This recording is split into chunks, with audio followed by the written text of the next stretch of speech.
আজ থেকে প্রায় 50 দিন আগে আমি যে 100 দিনের কাজটা গিয়েছিলাম, ওখানের কাজটা আমি 2x স্পিডে কমপ্লিট করে প্রায় 50 দিন পরে ফিরে চলে এসেছি। আর এখন একটা 365 ডেজের ডিউটি জয়েন করেছি ফর লাইফ টাইম।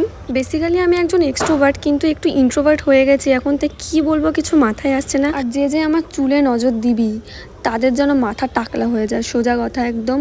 আর তারপরে দেখি কি ছাদের মধ্যে একটা উট পাখির ডিম পড়ে রয়েছে।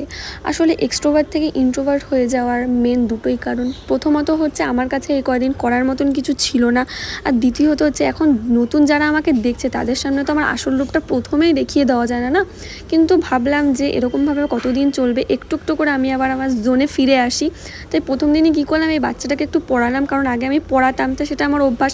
আর তারপরে করেছিলাম আমি আমার নিজের অ্যাসাইনমেন্টগুলো কমপ্লিট। সব লেখালেখি কমপ্লিট করতে করতে রাতের 12টা 12:30 বেজে গিয়েছিল।